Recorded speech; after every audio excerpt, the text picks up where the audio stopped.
Bonjour à tous, alors aujourd'hui on se retrouve pour le classique du mois de décembre, la bûche roulée. Pour la génoise, il vous faudra 125 g de farine, 125 g de sucre, 4 jaunes d'œufs, 4 blancs d'œufs et de l'arôme de vanille ou un autre arôme au choix. Je mets dans le robot le sucre et le jaune d'œuf et je viens faire blanchir la préparation. J'en ai profité pour ajouter la vanille pour ne pas oublier, mais vous pouvez l'ajouter à d'autres moments.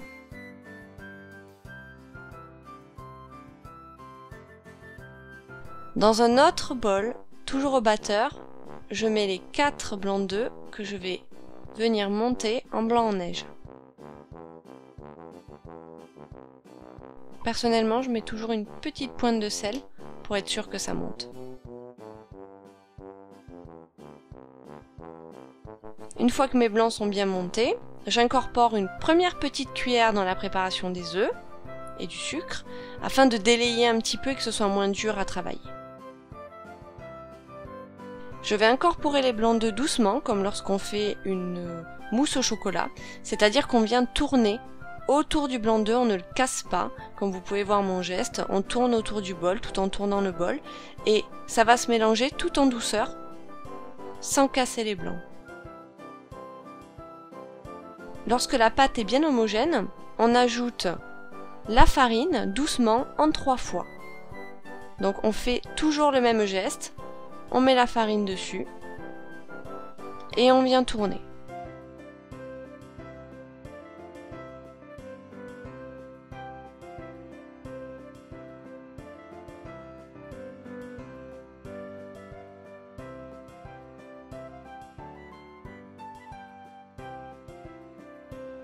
Sur une plaque, j'ai mis du papier sulfurisé que j'ai collé un petit peu avec de l'huile et je viens y ajouter la génoise que j'aide un petit peu à prendre sa forme.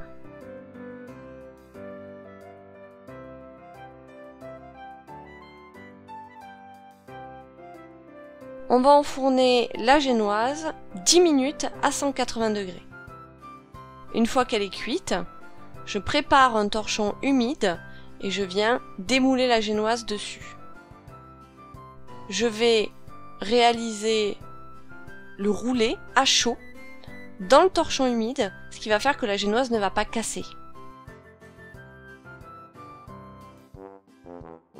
Pour la ganache au chocolat, il vous faudra 200 g de chocolat pâtissier, 25 centilitres de crème épaisse et 20 g de beurre.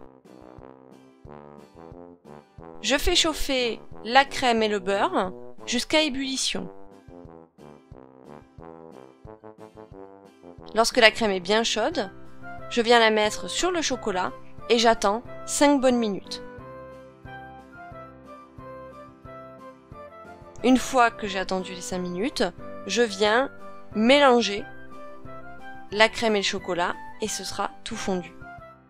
Et bien sûr, on n'oublie pas de goûter. Lorsque la génoise et la ganache sont à température ambiante, je la déroule délicatement. J'y ajoute la génoise qui là, vous pouvez le voir, était encore un peu trop chaude, donc n'hésitez pas à la mettre au frigo pour qu'elle tienne un peu plus.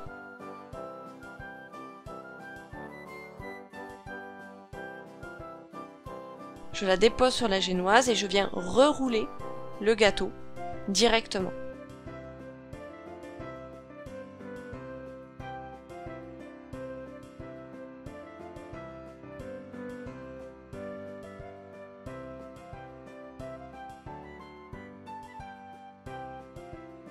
Pour la réalisation de la chantilly, il vous faudra 33 centilitres de crème fraîche entière liquide, un sachet de sucre vanillé et 30 g de sucre glace.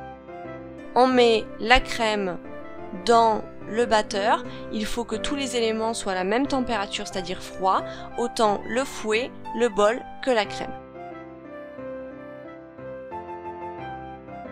On fait tourner assez vite le batteur.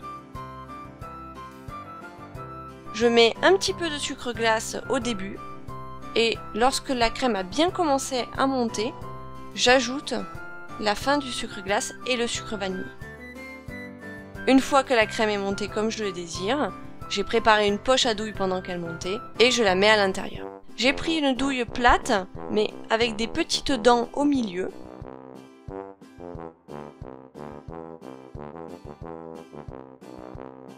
Je coupe une extrémité comme vous avez pu le voir pour faire un petit peu l'aspect du rondin de bois que je place au-dessus et que je fixe avec de la chantilly. Lorsque tout est bien frais, je commence à décorer mon gâteau. Et j'ai décidé de faire comme un manteau de neige sur la bûche. Donc je fais des longueurs et volontairement je ne veux pas que ces longueurs soient parfaitement symétriques. Je veux vraiment un effet un peu de manteau neigeux.